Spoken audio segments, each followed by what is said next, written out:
Rob, her son-in-law, slammed his fist on the table. "You sold the house behind our backs?" Elaine didn't flinch. "I owned it. You just lived in it loudly." She slid the trust across the table. His name had never once been on it. Stephanie, her daughter, read it, lips trembling. "You revoked it?" Elaine met her eyes.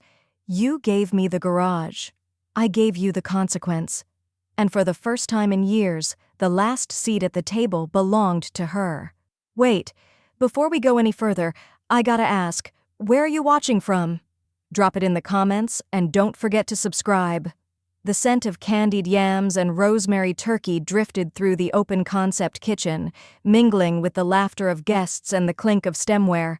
Elaine stood just to the side of it all, unnoticed, but not absent. That's how it had been for months now, present by default, invisible by design. She smoothed the sleeves of her navy cardigan and scanned the room.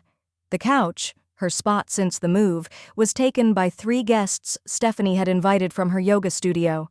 The armchairs were claimed, dining chairs scattered for overflow.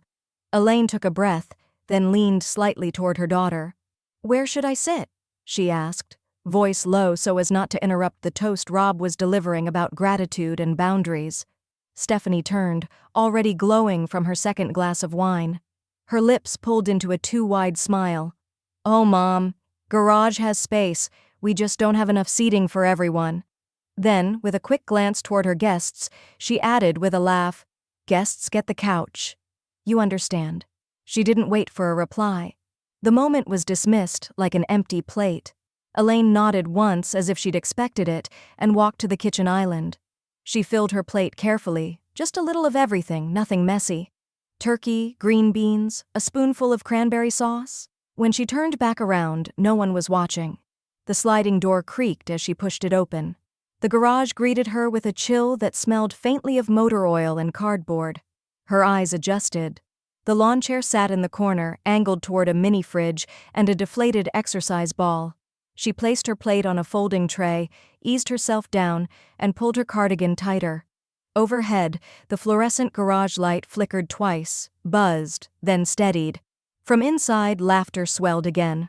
A guest exclaimed over the wallpaper. Rob bragged about how long the renovation took. Elaine picked up her fork, her hand steady but her jaw set. "She's here rent-free." Rob's voice drifted in from the cracked interior door. "Least she could do is stay invisible."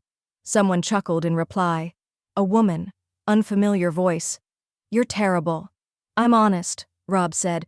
"She just sort of moved in after her place sold. It's not permanent. At least that's what I was told." Elaine placed her fork down gently. Not because she was finished, but because if she didn't, it would snap between her fingers. She stared at the far wall, where Stephanie's old high school trophies sat in a clear bin labeled "Donate Later." A layer of dust dulled their shine. Above her the light buzzed again. "Stay invisible." Her back straightened in the chair. She'd taught American history for 40 years, raised Stephanie on a single salary, skipped dates, vacations, even elective surgery when tuition bills hit. Bought the house they all now lived in, technically still in her name, after her husband died in a hit-and-run. She didn't want gratitude, but she had quietly expected decency. Instead, she was given lawn chairs and fluorescent buzz and the echo of her son-in-law's disdain. Elaine picked up the fork again, ate mechanically.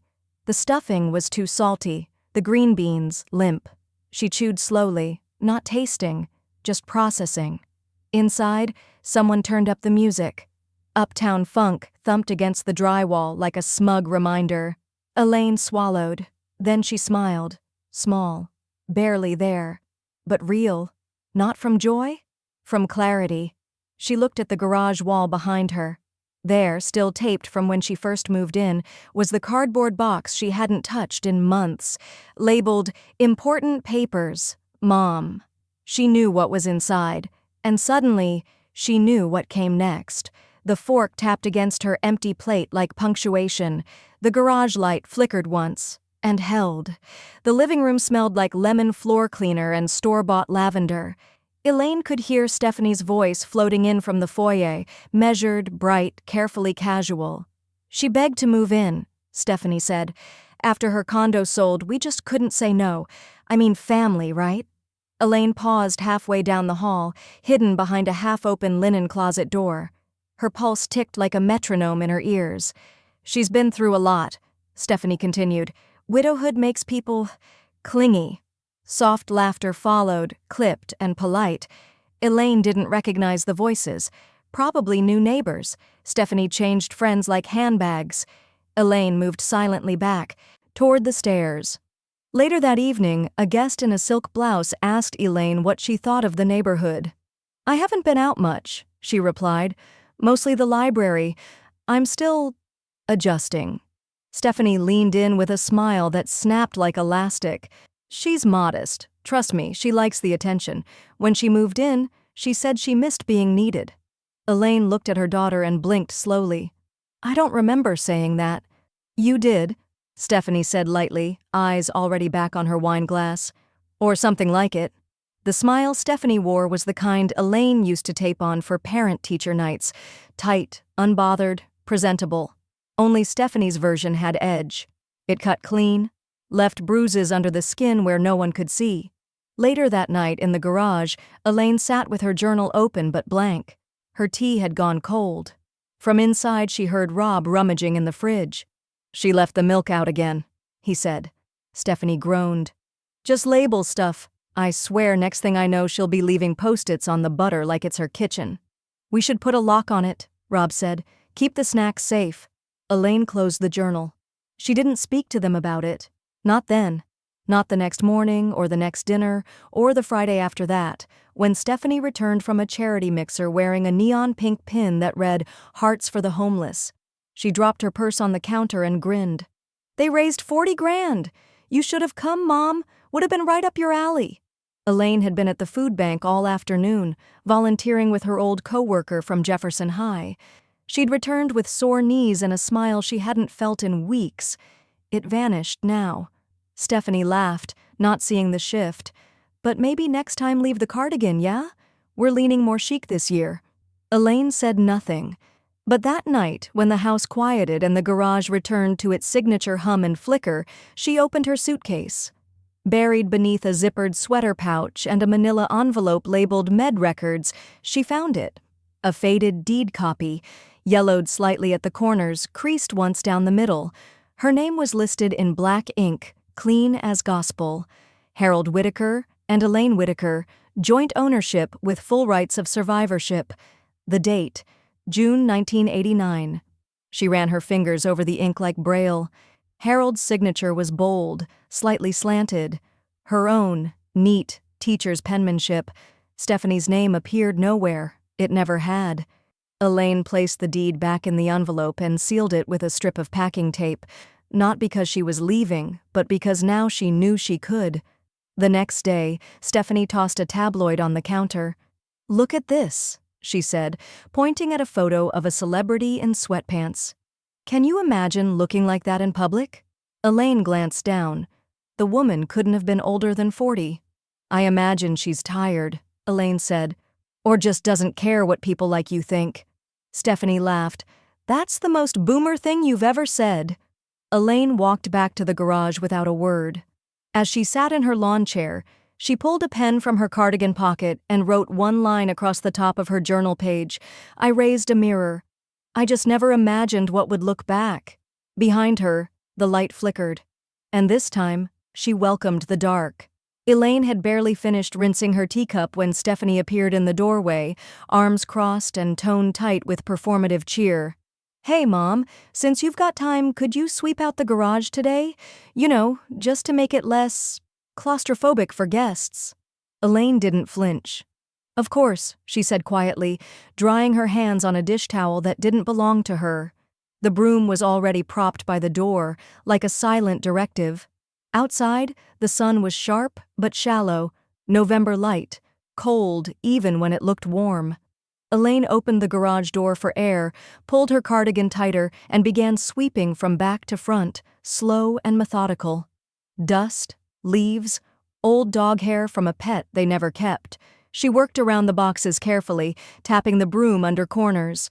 When she reached the old shelving unit near the water heater, something caught her eye. A plastic storage bin marked in thick black Sharpie, "Mom's Old Junk." Elaine crouched slowly. The lid groaned as she peeled it open. Inside, books, photos, a chipped mug from her teaching days, and on top a neatly folded letter, cream-colored with faded edges. Her breath stilled. She recognized the handwriting. "Dear Mom, thank you for everything. For the late-night study sessions, for working 2 jobs after Dad passed, for never making me feel like a burden. I know I never say it enough, but I see you. I love you. Stephanie, 2002. Elaine read it twice, then a third time. The ink hadn't blurred, but the sentiment had. She placed it gently beside her and dug further. Beneath a stack of old calendars and report cards was a manila envelope, heavy with something crisp inside.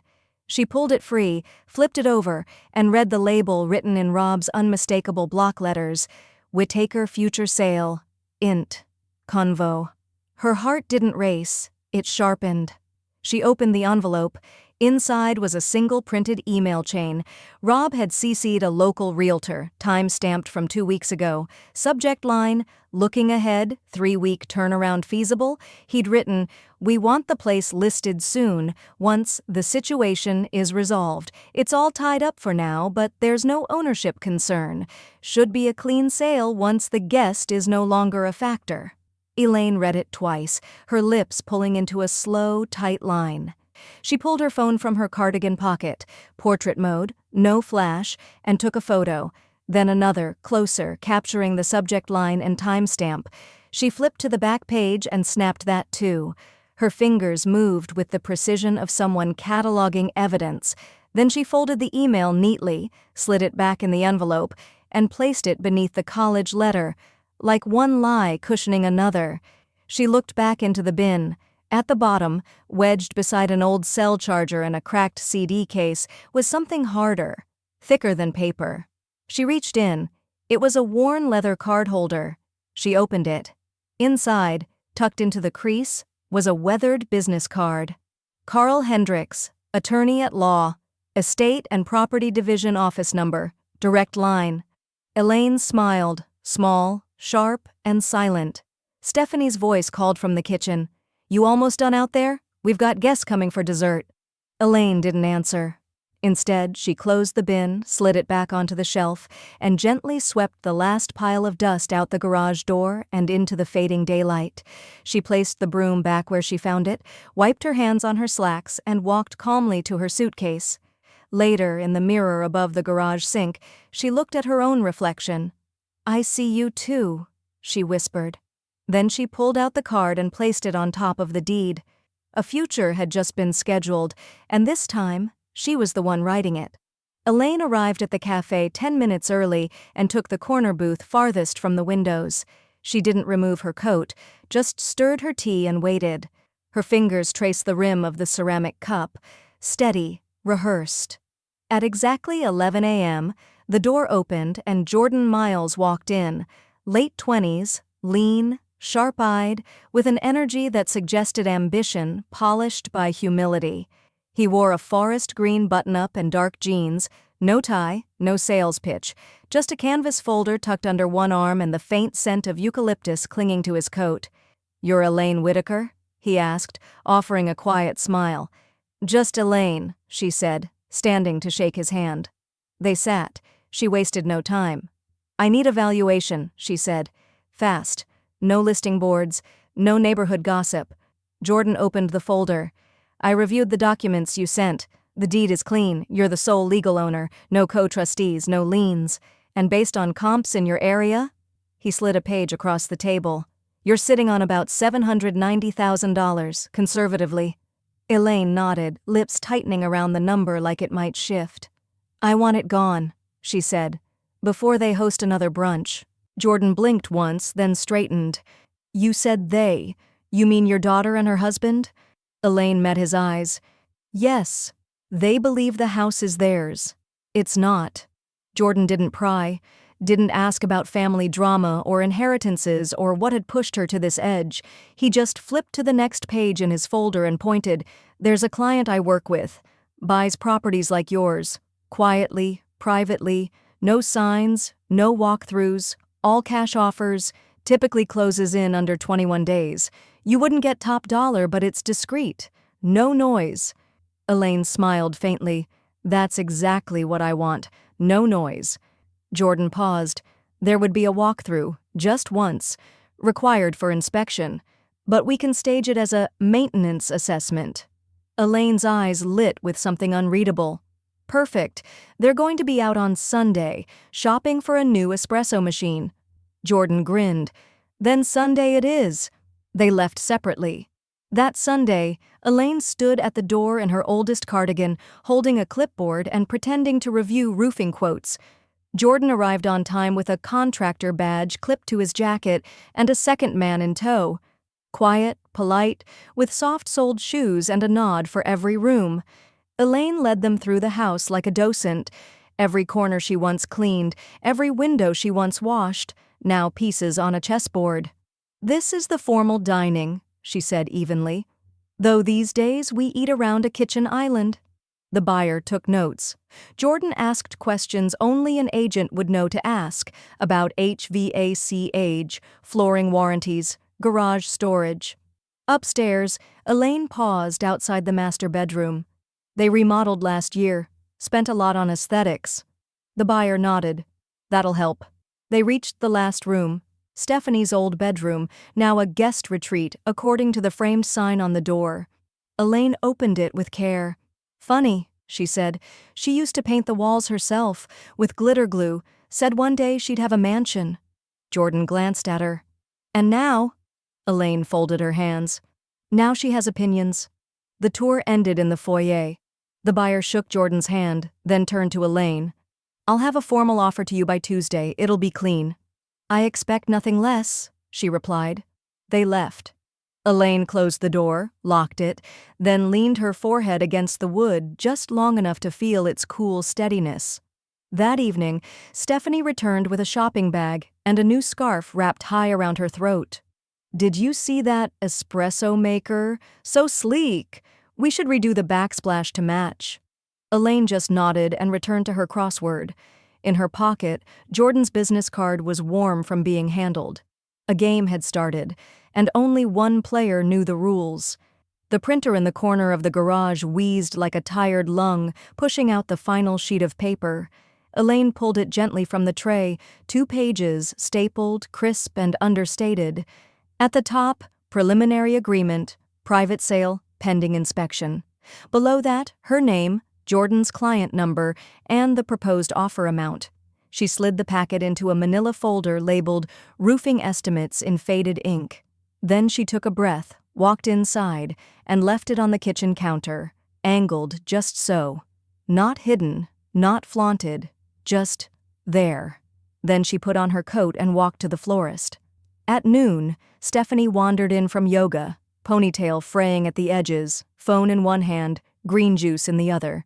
She spotted the folder and glanced at it absently, then again, more slowly. She pulled the pages free, read the first line, and froze. "Rob," she called, her voice climbing an octave. "Get in here, now." He clomped in wearing mismatched socks and a ball cap. "What?" She handed him the pages with both hands like they were radioactive. He skimmed, scoffed. "This isn't real. She wouldn't dare." Stephanie swallowed. "It has her signature." He turned to the last page. Stared. Elaine Whitaker. Inked in blue. "Oh my God." Stephanie's voice cracked. "Is she selling the house?" "It's just a draft," Rob said, though his voice had dropped into something tight. "No one would buy without—" "She is the owner," Stephanie interrupted. "You said we had time." "I said if she remembered how things worked, we had time," Rob snapped. Silence followed, thick and stinging. Just then, the front door opened. Elaine stepped inside, a brown paper bouquet cradled in her arms. Sunflowers and eucalyptus. She set them on the hallway table and began removing her gloves, moving with the kind of calm that prickled. Stephanie stormed toward her, paper in hand. "You left this on purpose." Elaine looked at the pages like she'd forgotten them entirely. "Oh, my paperwork. I wondered where I'd put that. You're selling the house? Elaine began unbuttoning her coat. Yes. To a stranger? To someone who can tell the difference between a guest and a trespasser. Stephanie's mouth opened, then closed. Rob stepped forward. You're being vindictive. Elaine shook her head, almost sadly. I'm being clear. You're throwing away your family, Stephanie hissed. Elaine's eyes locked with hers. You told me I didn't belong, so I'm making sure I don't. Stephanie's face went pale. We took you in. You mean the garage? Elaine asked softly. Or the kitchen where I'm not allowed to cook? Or the couch where strangers matter more than I do? Rob stepped in again, louder. You can't just pull the rug out like this. We've been making plans. Elaine turned to him. Yes, I saw the email. The guest is no longer a factor, remember? He flinched. Stephanie took a step back. This is cruel. No, Elaine said. This is correction. A silence fell, taut as fishing line. Rob's jaw worked like he wanted to say more. Then he turned, slammed the door to the guest bedroom so hard the wreath on the front door shivered. Stephanie stood in the middle of the living room, hands limp at her sides, eyes still on the paper. Elaine didn't say another word. She picked up the flowers, walked calmly to the sink, and trimmed the stems with kitchen scissors. Stephanie watched her mother move like a stranger she didn't know how to stop. Finally, Elaine turned, vase in hand. You might want to pick a new brunch date. Stephanie blinked. What? Elaine set the vase on the counter, gently, like it had always belonged there. I believe yours is cancelled. She walked to the garage, closed the door behind her. Inside, the printer still held a single sheet, a backup, just in case. Elaine smiled. Some storms don't make noise until they land.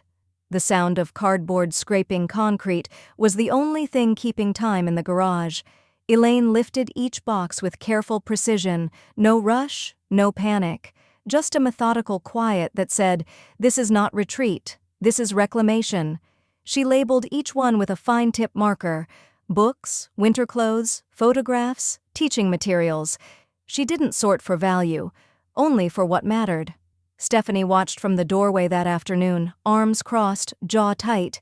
You're really doing this, she said, her voice low, brittle. Elaine didn't look up from the inventory sheet. Yes. Can we talk like adults? Elaine wrote another line. Hallway lamp, cracked base, leave behind. Stephanie stepped inside. You don't have to rush this. We can make a plan. Talk about transition. Elaine finally looked up. You needed the couch, she said. I need my spine. Stephanie blinked, stunned into silence. I'm not evicting you, she tried again, reaching for something softer. I just didn't expect. To be held accountable? Elaine asked, voice quiet but steel-threaded. Stephanie opened her mouth, then closed it. The next morning, Elaine took a cab to a cemetery tucked between two oak-lined streets on the quieter edge of town. The headstone was simple, gray granite, just as he'd wanted. Harold Whitaker, loving husband, father, veteran 1949 to 2004. Elaine crouched to clear the leaves gathered near the base. She pulled the deed copy from her coat pocket, folded neatly into thirds. She ran her hand over it one last time. They tried to make me forget, she whispered. But I remembered. Her fingers trembled, not from cold, but from the weight of the memory. Flashback. 1990. The living room walls were bare, the carpet smelled like new glue, and Harold held a set of brass keys like a winning lottery ticket. It's small, he said, looking around, but it's ours. Elaine had wrapped her arms around him from behind. It's everything. They hadn't known then that he'd only get 14 years in it, that the sound of his boots in the hall would one day vanish mid-sentence, mid-life. They had signed the deed together that June. She remembered the way he joked, "Now you can't ever kick me out, Whitaker." She'd laughed. "I won't have to." Back in the present, she smoothed the copy of the deed across the granite base and placed a small river stone atop it to keep it from blowing away. "I'm doing what you would have done," she said softly. "You always told me not to let anyone erase the work." A wind kicked up, tugging at the edge of her scarf. Elaine stayed a moment longer, just breathing, just existing where no one asked her to shrink. That night, she sat cross-legged in the garage, surrounded by half-packed boxes and a legal pad. The list had grown longer: wall mirror, unused rice cooker, broken umbrella stand. On another page, she made a second list: items for new space: kettle, reading chair, sunlight. Stephanie opened the door once more, hesitated. "Do you want help packing?" Elaine didn't look up. "No." Stephanie nodded stiffly and stepped away. Elaine added one more item: peace. She capped the pen, and in the silence, the garage light flickered again, once. Then it held. The smell of sage-roasted potatoes and honeyed figs filled the house, masking the rot underneath. Elaine stood in the hallway just beyond the dining room arch, half-shadowed, watching Stephanie swirl through the crowd in a blush silk blouse and 2 white teeth. Brunch was in full bloom. Glasses clinked.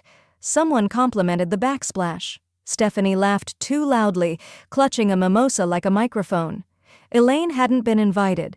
She wasn't on the group text, but she knew this house better than anyone. It told her everything without saying a word. She leaned against the hallway wall, arms folded across the cardigan she refused to swap for something trendier.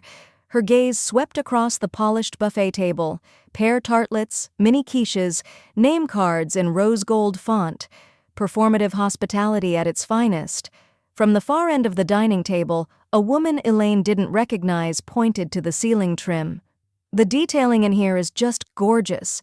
You all did such a beautiful job." Stephanie beamed. "Thanks. Took forever, but totally worth it. We really feel settled now, you know." Elaine stepped forward slowly, the hardwood quiet beneath her socks. She looked directly at the woman. "It's not ours for much longer." Silence snapped the air taut. The guest blinked. "I'm sorry?" Stephanie's smile froze in place, still on her lips but no longer in her eyes. "Mom's being poetic." Elaine didn't blink. "No, I'm being accurate." Rob appeared then, summoned by the sudden hush. "What's going on?" Elaine turned her gaze toward him, calm, steady. "I was just letting your guests know they should enjoy the trim while it's still part of your world." Rob's voice pitched up. "What the hell does that mean?" Stephanie grabbed his arm. "Not here," she hissed, smile still pinned like a dying orchid to her face. "No," Rob said, shaking her off. "If she wants to make a scene, let's have it." The guests began shifting awkwardly, caught between curiosity and their untouched parfaits. Elaine stepped into the center of the room, her eyes tracing each familiar detail, not with fondness but with finality. "Sales underway," she said. "Paperwork's been submitted. Buyer already walked the property." A ripple of disbelief moved across the room. "You're lying," Rob said. Elaine looked at him with something colder than contempt. "You didn't think I was smart enough, right? Just a grieving woman you could park in a garage and outlive." Rob's face flushed deep red. "You're just old, not clever." Stephanie gasped, but it was too late. The room exhaled in collective discomfort. Elaine smiled faintly. "And yet I remembered who owns the house." Rob stepped forward, pointing a finger.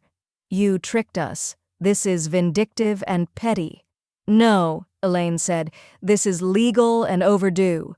Someone coughed. A glass clinked. The guests had stopped pretending to be neutral. Stephanie whispered, "You'll regret this." Elaine turned to her, the kindness long gone from her expression. "Regret is spending Thanksgiving in a lawn chair while strangers warm your couch. Regret is mistaking cruelty for sophistication." Stephanie's lower lip trembled. Elaine glanced at the parfaits, untouched, melting slowly in their cups. She turned and walked out of the dining room without another word. Back in the garage, she opened a file box and pulled out the finalized listing draft. It had the buyer's initials and Jordan's signature. She ran her fingers down the first page and whispered, "Old enough to be ignored, clever enough to change the locks." Then, without pausing, she picked up the house key from the workbench and snapped it clean in half. The notary's pen scratched softly against the paper, each loop and line another stitch in a final seam. Jordan passed the signed packet back across the mahogany conference table. The buyer, a polite man in his 50s with clean shoes and no appetite for small talk, gave Elaine a respectful nod. No handshakes, just a transaction carried out like the folding of a flag, quiet, solemn, complete. "Funds will transfer within 72 hours, Jordan said, his voice low but unmistakably pleased. "But we're officially closed. You did it, Elaine." Elaine nodded, slipping the final signed page into her leather folio. She stood slowly, with the elegance of a woman not defeated, just deliberate. She walked out of the office with a certified check in her purse and 3 decades of sacrifice behind her. By that evening, Stephanie had filed an emergency injunction, unprepared, emotional, and utterly powerless. Elaine's attorney, Carl Hendricks, sharp as ever in a charcoal suit and dry tone, sent back a 3-line response. Petitioner has no claim. Property title confirmed. Sale executed with full legal standing. Stephanie never showed up to the hearing. Within a week, Elaine was signing a new lease on a quiet corner unit in a seaside complex called Driftwood Commons. 1 bedroom, ocean breeze, no drama. The carpet was beige, the countertops dated, but the balcony faced the horizon, and no one told her where she could or couldn't sit. 2 days after move-in, her phone lit up. Rob, incoming call. She let it ring twice before answering, not out of curiosity, out of control. "I hope you know what you've done," Rob hissed. "We've already started telling people. You'll look like the unstable one when this goes public." Elaine didn't sigh. She didn't argue. Instead, she opened her email, tapped a file titled Group Chat Rob May 2023.pdf, and hit forward. Rob's voice was still barking when she said calmly, "Check your inbox." Click, silence, then a long exhale. "You saved that?" "I save a lot," she said, "especially things that prove you're exactly who I thought you were."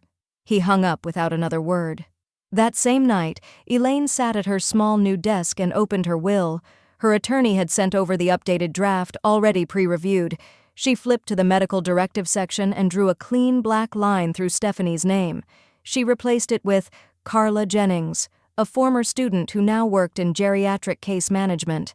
Carla had visited Elaine 3 times over the last 2 years, always with flowers, always with questions about how to live fully while caring for others. Elaine had seen more compassion in those 30-minute chats than in the last 3 years of cohabitation. She added Carla's number in pen, initialed the margin, and exhaled. Then she pulled out a smaller envelope, handwritten, unsealed, and walked it across town. Stephanie wasn't home. That was fine. Elaine stepped inside the front door she still technically had access to, until the locks were changed, and climbed the stairs slowly, carefully. The house was quiet in a way that felt emptied out, like a stage after the curtain falls. On Stephanie's dresser, beside a vase of dead hydrangeas, Elaine left the envelope. Inside, a Xerox copy of the finalized sale, a photo of the check, and a short letter. "You taught me how to vanish when it was convenient.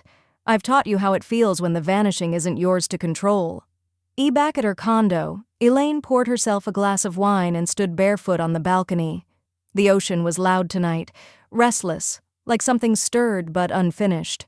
Her phone buzzed again. Stephanie this time texting. Just one word? Why? Elaine didn't reply. She turned the screen over, face down on the table. Then she reached into the folio, pulled out one last form. A sealed envelope, no label, no stamp. But tomorrow it would be mailed. And once it landed, there'd be no turning back. The Uber dropped them at the curb just past noon on Sunday. Rob grunted under the weight of 2 duffel bags, one slung over each shoulder, while Stephanie scrolled through her phone with a speed that looked frantic if you watched long enough. Her new manicure was chipped. Her scarf was too warm for the weather. "Remind me to call the contractor," she muttered. "We still haven't had the gutters." She stopped mid-sentence. Rob followed her gaze. The front door of their house, Elaine's house, technically, was closed tight, but something was different. A slim white card was taped just beneath the wreath. "For access, please contact Jordan Miles, Realtor." A phone number followed, scrawled in looping pen. Stephanie's eyebrows pinched. "What the hell?" She dropped her bag and rushed to the door, turned the handle. Nothing. She tried again, rattled it, pounded her fist against the glass. "Eli, Mom, are you serious?" Nothing. Rob stepped forward, pulled out his key, tried the lock. It didn't fit. "Changed," he muttered. She changed the locks. Stephanie's eyes flicked to the windows. Closed, curtains drawn. "She can't do that." "She did," Rob said. Inside, the house sat in curated silence. New staging furniture replaced the worn couch. The kitchen was cleaner than it had been in months. The brunch platters, the personal photos, the potted basil, all gone. Neutral now. Market ready. 10 miles away, Elaine stood barefoot in her condo, sipping coffee with a splash of almond milk. Her phone buzzed on the counter, screen flashing. Stephanie, 3 missed calls. Rob, voicemail, 0.34. She didn't touch it. Instead, she walked to the window and leaned against the frame. Her small balcony faced a row of seagulls pacing along the guardrail. She could smell the salt in the breeze. She tapped her security app and pulled up the door camera. Stephanie's face was contorted in disbelief. Rob was pacing now, phone pressed to his ear, gesturing wildly. Elaine watched them calmly, 2 people shouting at a house they never truly owned. A flashback slid in, soft and unwelcome. 2 years ago, Elaine stood in the same doorway, house key extended in her hand. Stephanie had taken it with a tight smile and said, "Just temporary, Mom. We're still figuring things out. This is until your next place, right?" Elaine had nodded, suitcase by her side. Of course. They never gave the key back. Now it was Elaine who held every copy. Back in the condo, she opened her group messaging app. Selected, Aunt Lois, Cousin Peter, her sister, Marie, and 3 nieces who still sent Christmas cards. She typed, "Hi all, just wanted to share a quick update. House has officially sold. I've moved into a cozy place near the coast. New chapter, lots of light. Hope you're all well. Elaine." She hit send. Less than a minute later, her phone pinged with replies. "Wait, what? Stephanie said you were just visiting? Sold? Wasn't it theirs? Proud of you, lady." She smiled at that last one. Her phone lit again, this time Stephanie's name. Another message. "Why would you do this to us? They're asking questions. I need to explain." Elaine didn't answer. Instead, she opened the photos folder and scrolled to the image of the signed check, then the buyer's name, then the deed. She saved them to a folder titled, "When History is Contested." Out on the street, Stephanie was now crying into her phone, pacing in front of the door. Rob kicked a flower pot into the grass. Elaine took one last sip of coffee, closed the camera app, and turned off her phone. She walked to her writing desk, opened her journal, and started a new entry. What happens when you stop asking for a seat and start building your own room? She paused, then added one more line. Control, when it returns, is quiet. Almost like forgiveness, if you're not paying attention. She closed the journal and placed it beside the sealed envelope from the night before. Tomorrow, she would mail it. Tonight, she would rest. And out on the front porch of a house no longer hers, her daughter screamed at a lock that would never click for her again. The courthouse hallway smelled like bleach and old paper. Elaine sat still on the wooden bench outside room 4B, legs crossed neatly at the ankle, her purse resting on her lap. Beside her, Carl Hendricks flipped through the case file without urgency, humming a little under his breath, something classical and pointed. Across the hall, Stephanie and Rob huddled beside their attorney, a younger man with hair too perfect and a voice that was already straining at the seams. Rob kept pacing, whispering, gesturing toward the courtroom like he was planning a heist. Stephanie didn't speak. She stared at the beige floor tiles, blinking too often. A clerk opened the courtroom doors. Whitaker Veers Whitaker, now being heard. Elaine stood first. Inside, the room was sterile, almost bored-looking. Wood paneling, an elevated bench, a single flag in the corner. The judge, a middle-aged woman with sharp glasses and a tighter schedule, gave the case file a cursory glance before nodding. "Let's proceed." Stephanie's attorney launched in. "Your Honor, we are here to contest the unlawful sale of a residential property in which my clients resided for over 2 years. They were not notified, were effectively locked out, and have since experienced financial and emotional distress." Carl didn't flinch. He simply stood, adjusted his glasses, and slid a single document forward on the table. Your Honor, this is the property title. Sole ownership belongs to my client, Elaine Whitaker. This includes full rights to transfer, lease, or sell the property at her discretion. The plaintiff is not and has never been on title. The judge raised an eyebrow. And this was filed how recently? 35 years ago, updated 10 months after the passing of her spouse. This version was certified again at time of sale. The other attorney stammered. But there were understandings, verbal agreements, contributions made by the defendants to the upkeep of the house. Elaine spoke for the first time. By contributions, do you mean the brunch trays and empty wine bottles? The courtroom chuckled quietly. Even the judge's mouth twitched. Carl continued, There is no lease, no co-tenancy, no financial investment traceable to the plaintiffs. Their presence was permitted as a courtesy, nothing more. The judge nodded once. So noted. Plaintiff's argument rests on assumptions rather than legal standing. This court sees no grounds for injunction or restitution. Stephanie whispered something to Rob, eyes wide and wet. The judge continued, brisk now. I am dismissing the case with prejudice. Ms. Whitaker, you were within your rights. Elaine didn't smile. She simply gathered her things and stood, spine straight. Rob slammed his folder shut. This isn't over, he hissed, loud enough for it to echo. You manipulated everything. Elaine turned. Her tone was level, not loud. You're right about one thing, it's not over. She reached into her purse and pulled out a white envelope, walked it directly to him. For you. Rob took it reflexively, opened it, pulled out the first sheet, and froze. It was a trust document, Elaine's signature at the bottom. Notarized, dated 4 years ago. Carl stepped up beside her. You might want to look at the second page. Rob did. There it was. Temporary transfer of title. Non-binding revocable. Recipient. Rob Jenkins. Duration. 24 months or until resident status becomes non-temporary. Signed by Elaine Whitaker. Witnessed by 2 parties. Stephanie peered over his shoulder and read the same line. Her hand rose to her mouth. You were never... No, Elaine said. You were never anything more than guests.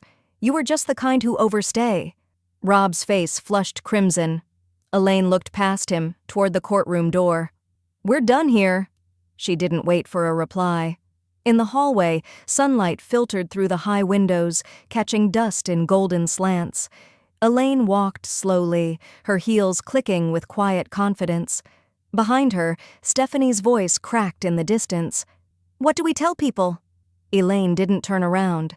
At the elevators, she pressed the down button, folded her hands, and whispered to herself, Tell them the truth, if you remember how.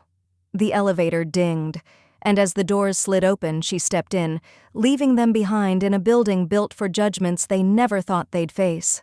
The new couch was gray, soft but structured, the kind of color that looked different in every kind of light. Elaine hadn't chosen it because it matched anything. She chose it because it didn't need to. It held its shape. It didn't apologize for taking up space. She eased onto it now, mug in hand, the ocean humming just outside the balcony screen. The condo was quiet, but not empty. A warm kind of silence, earned, not enforced. The bookshelf, finally assembled, sat under the window. Only the essentials made the cut, a few novels, some teaching journals, a small jade plant named Ruth that leaned toward the morning sun like it knew where comfort lived. The air smelled faintly of lemon oil and fresh linen. Her space. Her rules. Elaine ran her fingers over the armrest and exhaled slowly. A flash of memory flickered. 15 years earlier, Harold standing in their old kitchen, elbow deep in dish soap, laughing as she insisted they didn't need dessert plates for just the 2 of them. One day, he said, you'll do more than survive. You'll live. She hadn't understood it then. Not really. Life back then was a to-do list. Parent-teacher conferences, rising grocery costs, sleepless nights over tuition and rent. Living had felt optional, something for other people. Now the quiet felt earned, sacred. She opened her journal and dated the page, something she hadn't done in years. November 19th. Things that matter. Morning light. Coffee that doesn't get cold because someone interrupted. Space to think. Silence without punishment. A knock at the door interrupted her rhythm.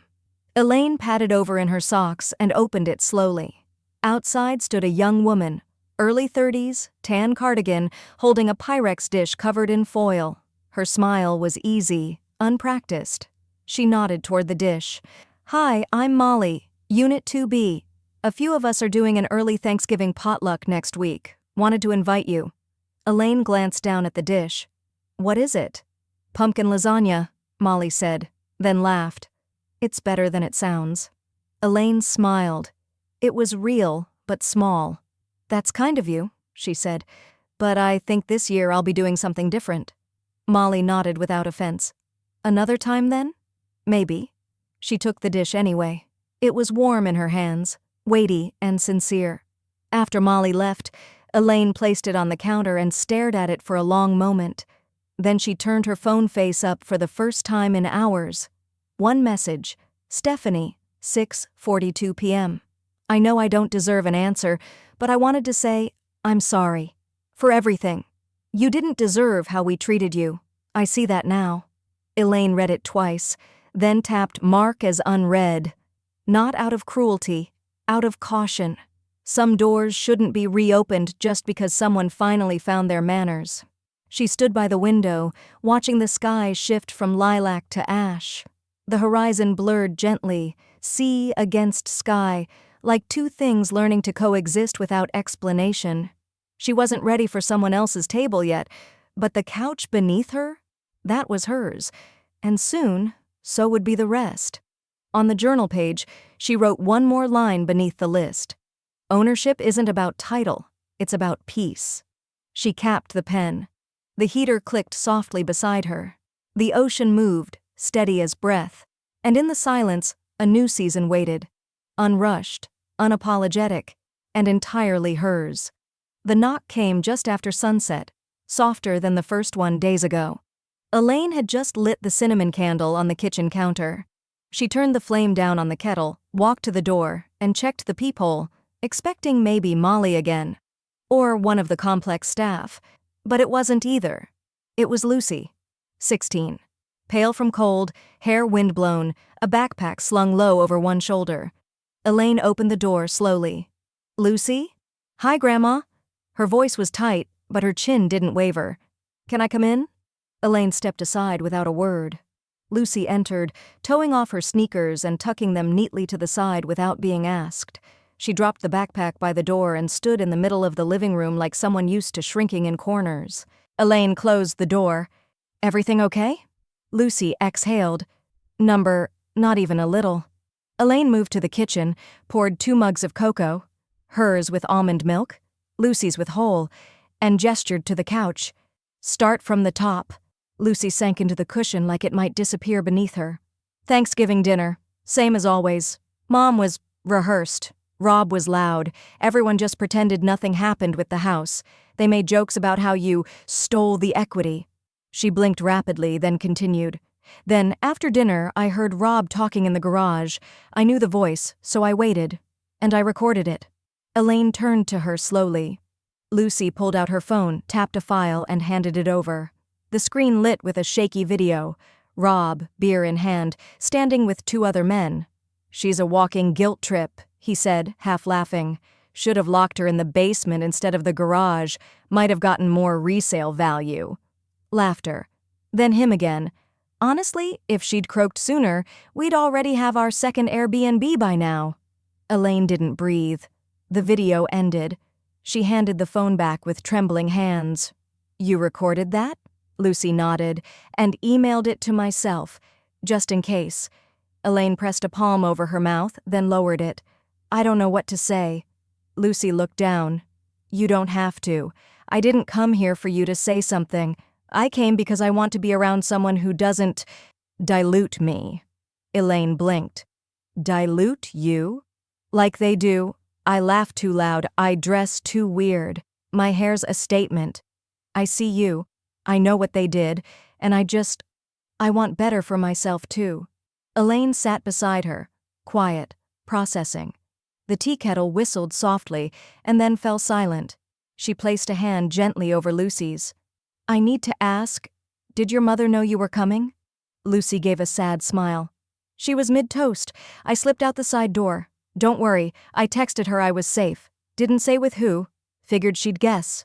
They sat like that for a while. Silence that was not empty, only sacred. Then Elaine stood and returned with a soft fleece throw from the chair and tucked it around her granddaughter's legs. "I want you to stay," Elaine said, "but only if it's what you want.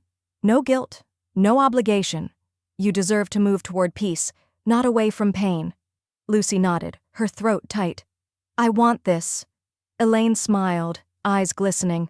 "Then stay. You'll never need a couch. You'll always have a home with me." Lucy crumpled into her, sobbing once, and Elaine held her until the crying eased into calm.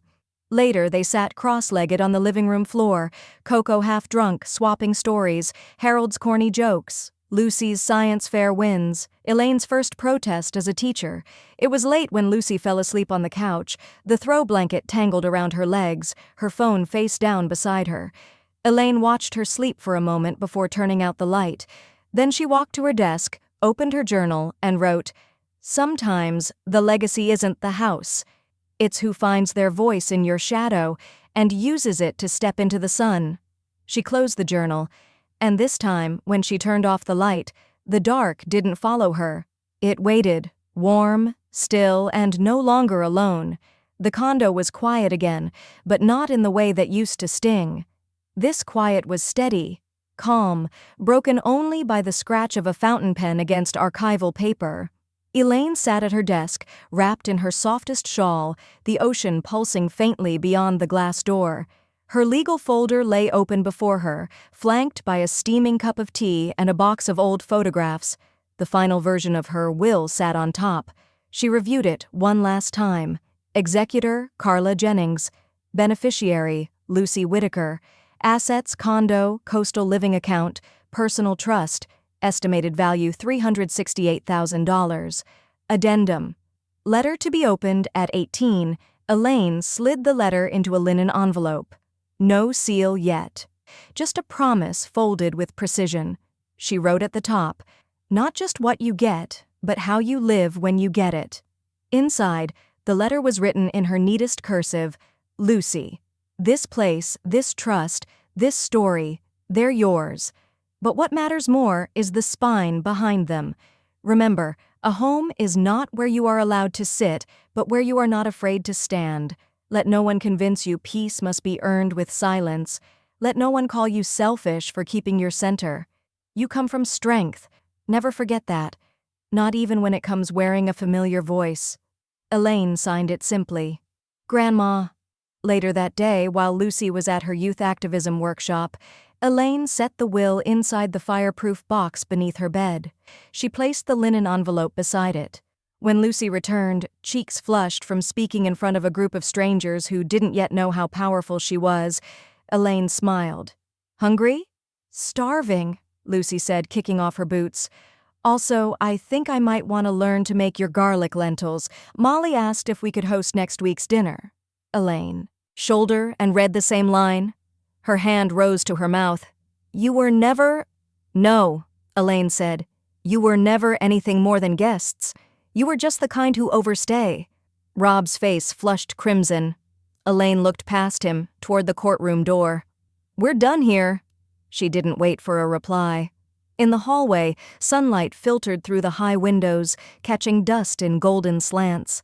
Elaine walked slowly, her heels clicking with quiet confidence. Behind her, Stephanie's voice cracked in the distance. "What do we tell people?" Elaine didn't turn around. At the elevators, she pressed the down button, folded her hands, and whispered to herself, "Tell them the truth, if you remember how." The elevator dinged, and as the doors slid open, she stepped in, leaving them behind in a building built for judgments they never thought they'd face. The new couch was gray, soft but structured, the kind of color that looked different in every kind of light. Elaine hadn't chosen it because it matched anything. She chose it because it didn't need to. It held its shape. It didn't apologize for taking up space. She eased onto it now, mug in hand, the ocean humming just outside the balcony screen. The condo was quiet, but not empty. A warm kind of silence, earned, not enforced. The bookshelf, finally assembled, sat under the window. Only the essentials made the cut: a few novels, some teaching journals, a small jade plant named Ruth that leaned toward the morning sun like it knew where comfort lived. The air smelled faintly of lemon oil and fresh linen. Her space. Her rules. Elaine ran her fingers over the armrest and exhaled slowly. A flash of memory flickered. 15 years earlier, Harold standing in their old kitchen, elbow deep in dish soap, laughing as she insisted they didn't need dessert plates for just the two of them. "One day," he said, "you'll do more than survive. You'll live." She hadn't understood it then. Not really. Life back then was a to-do list. Parent-teacher conferences, rising grocery costs, sleepless nights over tuition and rent. Living had felt optional, something for other people. Now the quiet felt earned, sacred. She opened her journal and dated the page, something she hadn't done in years. November 19th. Things that matter. Morning light. Coffee that doesn't get cold because someone interrupted. Space to think. Silence without punishment. A knock at the door interrupted her rhythm. Elaine patted over in her socks and opened it slowly. Outside stood a young woman, early 30s, tan cardigan, holding a Pyrex dish covered in foil. Her smile was easy, unpracticed. She nodded toward the dish. "Hi, I'm Molly, Unit 2B. A few of us are doing an early Thanksgiving potluck next week. Wanted to invite you." Elaine glanced down at the dish. "What is it?" "Pumpkin lasagna," Molly said, then laughed. "It's better than it sounds." Elaine smiled. It was real, but small. "That's kind of you," she said, "but I think this year I'll be doing something different." Molly nodded without offense. "Another time then?" "Maybe." She took the dish anyway. It was warm in her hands, weighty and sincere. After Molly left, Elaine placed it on the counter and stared at it for a long moment. Then she turned her phone face up for the first time in hours. One message: "Stephanie, 6:42 p.m. I know I don't deserve an answer, but I wanted to say, I'm sorry. For everything. You didn't deserve how we treated you. I see that now." Elaine read it twice, then tapped mark as unread. Not out of cruelty, out of caution. Some doors shouldn't be reopened just because someone finally found their manners. She stood by the window, watching the sky shift from lilac to ash. The horizon blurred gently, sea against sky, like two things learning to coexist without explanation. She wasn't ready for someone else's table yet, but the couch beneath her? That was hers, and soon, so would be the rest. On the journal page, she wrote one more line beneath the list. "Ownership isn't about title, it's about peace." She capped the pen. The heater clicked softly beside her. The ocean moved, steady as breath, and in the silence, a new season waited. Unrushed, unapologetic, and entirely hers. The knock came just after sunset, softer than the first one days ago. Elaine had just lit the cinnamon candle on the kitchen counter. She turned the flame down on the kettle, walked to the door, and checked the peephole, expecting maybe Molly again. Or one of the complex staff. But it wasn't either. It was Lucy, 16. Pale from cold, hair windblown, a backpack slung low over one shoulder. Elaine opened the door slowly. "Lucy?" "Hi, Grandma." Her voice was tight, but her chin didn't waver. "Can I come in?" Elaine stepped aside without a word. Lucy entered, towing off her sneakers and tucking them neatly to the side without being asked. She dropped the backpack by the door and stood in the middle of the living room like someone used to shrinking in corners. 3 comments had already come in. "This made me cry in a good way. Thank you. You're telling my story without knowing me. I didn't know how much I needed this until now." Elaine's hand came to her mouth, not out of modesty, out of recognition. Lucy leaned in. "Want to write another one?" Elaine nodded slowly. "Yes, but not tonight." She closed the laptop gently, then turned to the window. Out beyond the glass, the ocean kept moving, unconcerned, unrushed, like healing that no longer needs permission. Elaine took a long sip from her mug and whispered, "They staged the garage with candles." Lucy snorted, "No way." Elaine smiled, "Fake ones?" They both laughed, soft, full, and entirely earned. And inside the warm condo, beneath the soft lamplight, the garage wasn't cold anymore. It just had better walls. The condo smelled like thyme and roasted carrots. Jazz murmured through the small Bluetooth speaker on the bookshelf. Someone had oversalted the green beans and underbaked the pie crust, and no one cared. The table was too small for 7 people, but they squeezed in anyway, elbows bumping and plates crowding the edges like a joyful spill. Elaine sat at the head of the table, not because she'd asked to, not because it was ceremonially offered, because Lucy pulled the chair back for her and said simply, "Here." The chair wasn't ornate, just a sturdy wooden one with a blue cushion and a slight creak, but it felt like the kind of seat that had waited a long time to be filled properly. Elaine rested both hands on the table and looked around. To her right, Mrs. Yang, the 84-year-old from Unit 3C, wearing a wool shawl and telling stories about her first turkey in 1971. To her left, Donovan, one of Lucy's classmates, a quiet boy with big questions and no place to take them. Beside him, Molly from 2B, who brought cranberry soda, and her mother, who walked with a cane but had a contagious laugh that cracked the room wide open.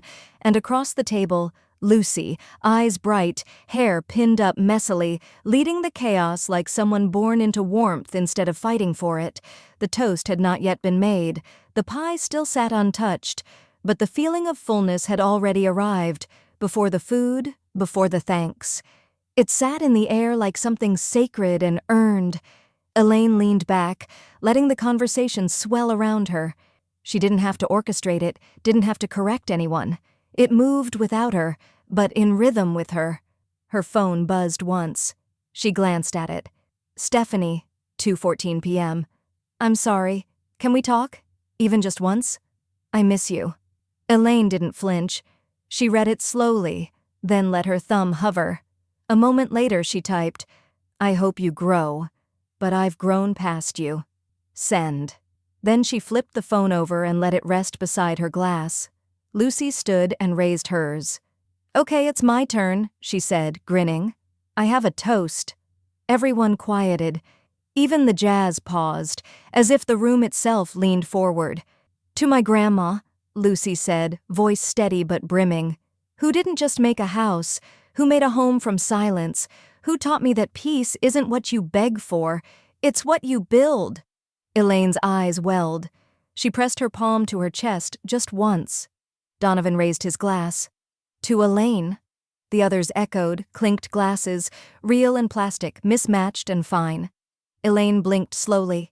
It wasn't pride she felt. Not exactly. It was something deeper, like standing still after a long walk uphill. Like taking the last stone out of your shoe and finally realizing how light you can be. She looked out the window. The ocean stretched soft and silver, no longer dramatic, just there, reliable, a horizon that didn't demand understanding, only recognition. Behind her, Lucy was already passing out pie, scraping too hard crust into something worth loving. Elaine smiled. She picked up her fork, took a bite of too warm pumpkin, and let herself laugh when the whipped cream slid sideways. The chair beneath her creaked again, but this time it sounded like music. No one called her a guest. No one called her extra. She was simply there, at the head of her own table, the last chair filled, the first heart whole,